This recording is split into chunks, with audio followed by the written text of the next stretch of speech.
Ce que les femmes comprennent trop tard. La vérité stoïcienne que tous les hommes doivent entendre. Il y a une vérité que peu d'hommes osent regarder en face, et que beaucoup de femmes ne comprennent qu'après des années, parfois après plusieurs blessures, parfois après plusieurs illusions. Une vérité simple, mais dérangeante. L'homme qui maîtrise son monde intérieur devient naturellement rare, et ce qui est rare devient précieux. Le stoïcisme ne parle pas de séduction au sens superficiel, il parle de souveraineté intérieure. Et c'est précisément cette souveraineté qui, silencieusement, attire, rassure, intrigue et marque les esprits. Dans un monde où l'émotion domine, où la validation est recherchée comme une drogue, l'homme stoïcien apparaît comme une anomalie. Il ne court pas après l'attention. Il ne mendie pas l'amour. Il ne négocie pas son respect. Il se tient droit, non par arrogance, mais parce qu'il sait qui il est, ce qu'il contrôle et ce qu'il ne contrôle pas.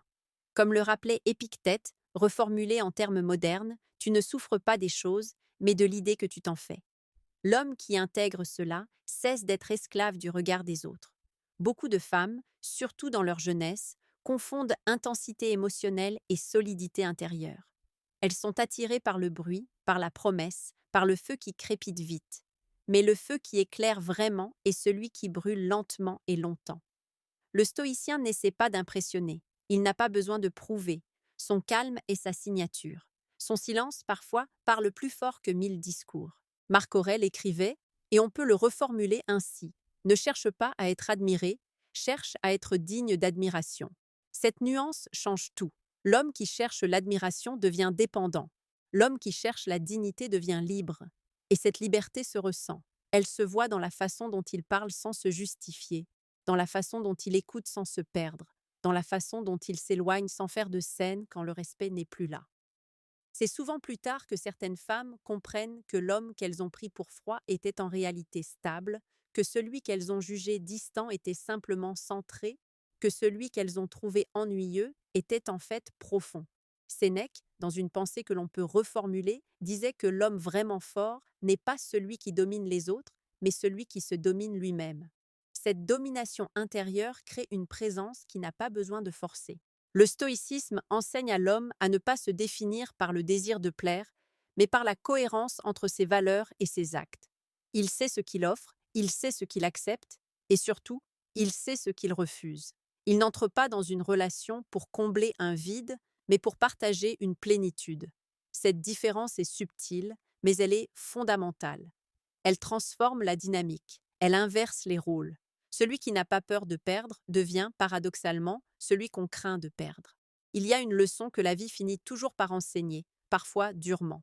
L'émotion sans structure fatigue, la passion sans direction s'éteint, mais la stabilité intérieure crée un sentiment de sécurité que l'âme reconnaît immédiatement. L'homme stoïcien n'est pas insensible. Il est maître de ses émotions, pas leur prisonnier. Il aime, mais il ne s'anéantit pas. Il s'attache, mais il ne se renie pas. Quand une femme rencontre un homme de ce type, elle peut d'abord le trouver déroutant. Il ne réagit pas comme les autres. Il ne se précipite pas. Il ne dramatise pas. Il ne promet pas la lune. Il est constant. Et cette constance, avec le temps, devient une forme de puissance silencieuse. C'est souvent après avoir connu l'instabilité, la déception, l'incohérence, qu'elle comprend la valeur de ce calme. Le stoïcien ne joue pas de rôle. Il n'endosse pas un masque pour séduire. Il s'aligne. Et l'alignement crée une aura naturelle. Comme le dirait Marc Aurèle, en essence, que ta vie soit ton argument. Pas tes mots, pas tes promesses, pas tes démonstrations. Ta façon d'être. Ce que beaucoup de femmes comprennent trop tard, c'est que l'homme qui se choisit lui-même en premier n'est pas égoïste. Il est équilibré. Et cet équilibre est la base de toute relation saine. Sans lui, il n'y a que dépendance, peur de perdre, jalousie, jeu de pouvoir. Avec lui, il y a respect, attraction calme, confiance profonde. L'homme stoïcien ne cherche pas à contrôler l'autre. Il se contrôle lui-même. Il ne quémande pas l'amour. Il le mérite par sa posture intérieure. Il ne court pas après ce qui fuit. Il reste là où il est respecté. Et s'il doit partir, il part en paix, sans haine, sans drame, parce qu'il sait que sa valeur ne dépend pas de la présence ou de l'absence de quelqu'un. C'est cette vérité que le temps révèle, trop tard parfois, quand l'agitation a laissé des traces, quand les illusions se sont dissipées, quand on réalise que la vraie force n'était pas dans l'intensité, mais dans la stabilité. Pas dans la promesse, mais dans la constance. Pas dans le bruit, mais dans le calme. Et pour l'homme qui écoute aujourd'hui, la leçon est claire. Travaille ton monde intérieur avant de vouloir conquérir le monde extérieur. Maîtrise tes pensées, tes réactions, tes désirs. Deviens solide. Deviens calme. Deviens cohérent. Le reste viendra comme une conséquence, pas comme un objectif désespéré. L'homme qui avance sur ce chemin découvre une chose troublante. Plus il cesse de vouloir être choisi, plus il devient celui que l'on veut choisir. Non pas par manipulation, mais par gravité naturelle. Comme un astre qui ne court pas après les corps célestes, mais autour duquel ils finissent par graviter. Cette gravité naît d'un esprit qui ne tremble pas au moindre doute, qui ne s'effondre pas au moindre silence, qui ne s'agite pas au moindre refus. Épictète enseignait, et on peut le reformuler ainsi. Si tu veux être invincible, ne combats que des batailles que tu peux gagner, celles qui se livrent en toi. L'homme qui comprend cela cesse de livrer son pouvoir émotionnel à l'extérieur. Il n'attend plus que l'autre le rassure sur sa valeur. Il se rassure lui-même par sa discipline, par son intégrité, par sa capacité à rester fidèle à ses principes, même quand ses émotions voudraient le faire dévier. Beaucoup de femmes, au début, interprètent cette stabilité comme un manque d'intérêt, comme une absence de passion, comme une froideur. Elles ont été habituées à des montagnes russes émotionnelles, à des hauts et des bas qui donnent l'illusion de la profondeur.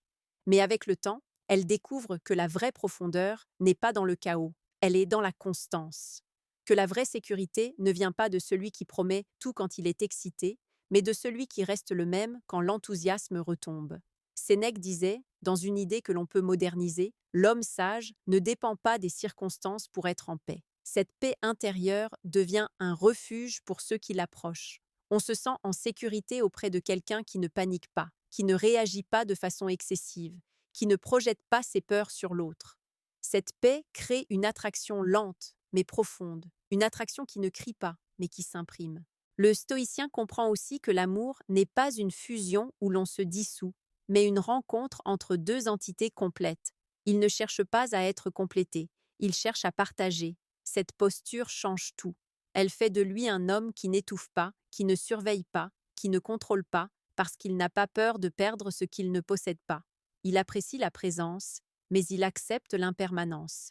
Marc Aurèle rappelait, dans l'esprit de ses écrits, que tout ce qui dépend de toi mérite ton énergie, et que tout ce qui ne dépend pas de toi doit être accueilli avec sérénité. Appliqué aux relations, cela signifie que l'homme stoïcien donne le meilleur de lui-même, mais il n'exige pas que l'autre comble ses manques intérieurs. Il offre sans s'accrocher. Il s'engage sans se perdre. C'est souvent après avoir connu des relations pleines de tensions, de jalousie, de jeux psychologiques, que certaines femmes réalisent la valeur d'un homme émotionnellement stable. Elles comprennent que ce qu'elles prenaient pour de l'ennui était en réalité de la maturité, que ce qu'elles percevaient comme de la distance était en fait de la maîtrise, que ce qu'elles appelaient manque de passion était souvent simplement absence de dépendance. L'homme stoïcien n'essaie pas d'être mystérieux, il est simplement transparent avec lui-même. Il sait ce qu'il ressent, mais il ne laisse pas ses émotions diriger ses décisions. Il peut désirer sans devenir impatient. Il peut aimer sans devenir possessif. Il peut être déçu sans devenir amer. Cette stabilité émotionnelle est rare, et tout ce qui est rare finit par être reconnu, parfois tard, mais reconnu. Il y a aussi une dimension morale profonde dans cette posture. Le stoïcien cherche à être juste, pas seulement séduisant. Il cherche à être droit, pas seulement intéressant. Il ne dit pas ce qui plaît, il dit ce qui est vrai, avec calme et respect. Cette droiture crée un respect qui dépasse l'attirance physique ou émotionnelle. On respecte celui qui se respecte lui-même. Et dans cette dynamique, un paradoxe apparaît. Plus l'homme est capable d'être seul sans se sentir vide, plus sa présence devient précieuse, parce qu'elle n'est pas motivée par le besoin, mais par le choix. Être choisi par quelqu'un qui n'a pas besoin de toi pour exister, mais qui te veut dans sa vie, a une valeur infiniment plus grande que d'être retenu par quelqu'un qui a peur du vide. C'est cette différence que l'expérience finit par enseigner. La différence entre l'attachement et la dépendance, entre la passion et la stabilité, entre le bruit et le silence plein, entre l'homme qui cherche et l'homme qui incarne. Pour toi qui écoutes, la leçon stoïcienne est simple mais exigeante. Construis-toi au point de ne plus mendier ce qui doit venir librement. Sois tellement en paix avec toi-même que la présence d'une femme devienne un enrichissement, pas une béquille. Alors, naturellement, ton regard changera, ton attitude changera, ton énergie changera, et cette énergie parlera pour toi. Plus l'homme avance dans cette voie, plus il découvre que la véritable attraction ne se fabrique pas, elle émane. Elle ne vient pas de techniques apprises par cœur, mais d'un état intérieur, d'un calme qui ne dépend pas des réponses, d'une assurance qui ne vacille pas face au silence, d'une identité qui ne se dissout pas dans le regard de l'autre. Ce calme-là n'est pas passif. Il est le fruit d'un travail intérieur constant, d'une vigilance sur ses pensées, d'une discipline émotionnelle. Épictète insistait sur un point fondamental que l'on peut reformuler ainsi. Ne donne pas à quelqu'un le pouvoir de te troubler s'il n'a pas le pouvoir de te gouverner. L'homme stoïcien ne remet pas les clés de sa paix intérieure à quelqu'un d'autre. Il apprécie, il désire, il s'attache, mais il reste souverain de son monde intérieur. Cette souveraineté se ressent dans la manière dont il ne surréagit pas, dont il ne surinterprète pas, dont il ne dramatise pas ce qui est simplement humain et imparfait. Beaucoup de femmes, avec l'expérience, réalisent que l'homme qui ne cherche pas à les impressionner, mais qui reste fidèle à lui-même, est celui qui laisse la trace la plus profonde. Non pas par des promesses grandiloquentes, mais par une cohérence quotidienne, par une parole rare mais juste, par une présence qui ne disparaît pas au premier conflit, par une capacité à rester stable quand l'émotion monte. Sénèque expliquait, dans l'esprit de ses lettres, que la tempête révèle la solidité du navire. Tant que la mer est calme, tous les bateaux semblent fiables. Mais quand les vagues s'élèvent, on voit lesquels tiennent le cap. Dans une relation, l'homme stoïcien est ce navire-là. Il ne fuit pas au premier désaccord. Il ne se transforme pas en quelqu'un d'autre sous la pression. Il ne cherche pas à gagner, il cherche à rester droit. Cette droiture est souvent sous-estimée au début. Elle ne crée pas toujours l'excitation immédiate. Elle ne joue pas sur les montagnes russes émotionnelles, mais elle construit quelque chose de plus rare, la confiance. Et la confiance est le sol sur lequel l'attachement profond peut grandir. Sans elle, il n'y a que des sensations éphémères. Avec elle, il y a une sécurité qui apaise l'âme. Marc Aurèle rappelait, dans ses méditations, que l'homme doit agir selon sa nature la plus élevée, non selon ses impulsions. Appliqué à l'amour et aux relations, cela signifie ne pas laisser la peur de perdre dicter des comportements indignes, ne pas laisser la jalousie transformer l'affection en contrôle, ne pas laisser l'orgueil empêcher le dialogue. L'homme stoïcien cherche l'excellence morale avant la victoire émotionnelle. C'est là que beaucoup comprennent trop tard que l'homme calme, posé, centré, qu'elles ont parfois négligé ou mal interprété, portait en lui une richesse intérieure bien plus durable que les feux de paille. Elle réalise que l'attraction la plus profonde ne vient pas de l'imprévisible, mais du fiable, pas de l'instable, mais du constant, pas de celui qui promet le monde, mais de celui qui est déjà en paix dans le sien. Pour l'homme qui écoute, il y a une responsabilité, celle de ne pas se trahir pour être aimé, celle de ne pas jouer un rôle pour être désiré, celle de devenir chaque jour un peu plus maître de lui-même. Car comme le disait Sénèque, en substance, celui qui se possède lui-même ne peut être vraiment possédé par personne. C'est aussi le moment de rappeler quelque chose d'important. À cet instant précis du chemin, quand tu commences à comprendre que la maîtrise de soi est la clé de toute attraction saine, il est essentiel de continuer à nourrir ton esprit avec des principes solides. Petite parenthèse les amis, j'ai créé un manuel complet sur la séduction stoïque. Il t'apprend comment parler avec maîtrise pour créer une vraie attraction. Le lien est en première ligne de la description, cette pub sera une seule fois dans toute la vidéo et surtout presque à la fin de la vidéo. On continue. Revenons à l'essentiel. Le stoïcisme ne promet pas que tu seras aimé par tout le monde. Il t'enseigne quelque chose de plus précieux, être digne d'être aimé, même si certains ne le voient pas, même si certains passent à côté. Et paradoxalement, c'est cette indifférence au besoin d'être validé qui rend ta présence magnétique. Tu n'as plus besoin de convaincre, tu incarnes. À ce stade, beaucoup d'hommes sentent un changement subtil. Leur façon de parler devient plus posée, leur regard devient plus calme, leur silence devient plus lourd de sens que leurs anciens discours. Ils n'essaient plus de remplir chaque vide, ils laissent l'espace exister. Et dans cet espace, l'autre peut ressentir, réfléchir, désirer. C'est souvent là qu'un rappel discret est utile. Si ce type de réflexion t'aide à grandir, à comprendre l'esprit humain et à te comprendre toi-même, alors prendre l'habitude de suivre ce chemin régulièrement est essentiel. S'abonner, c'est simplement décider de continuer ce travail intérieur, jour après jour, au contact d'idées qui élèvent, plutôt que d'émotions qui épuisent. L'homme stoïcien sait que tout est impermanent, que les rencontres, les relations, les émotions passent. Mais il sait aussi que le caractère, lui, reste. Et c'est sur ce caractère qu'il bâtit. Pas sur l'approbation, pas sur la peur, pas sur le manque, mais sur la maîtrise de soi et la paix intérieure. Quand l'homme atteint ce niveau de clarté intérieure, quelque chose se réorganise naturellement autour de lui.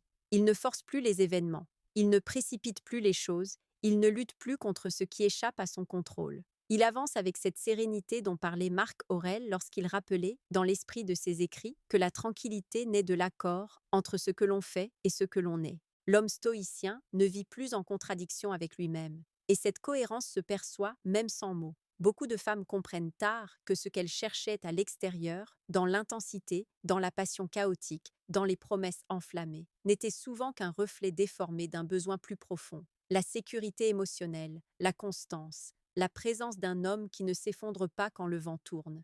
Elles réalisent que la véritable attraction ne vient pas de celui qui fait battre le cœur trop vite, mais de celui qui l'apaise sans l'endormir. Épictète disait, en substance, que la liberté commence le jour où l'on cesse de dépendre de ce qui ne dépend pas de nous. Appliqué aux relations, cela signifie ne plus fonder sa valeur sur l'attention reçue, ne plus mesurer son importance à la peur de perdre, ne plus confondre attachement et possession. L'homme libre intérieurement n'est pas froid, il est stable. Il n'est pas distant, il est centré. Il n'est pas indifférent, il est maître de ses réactions.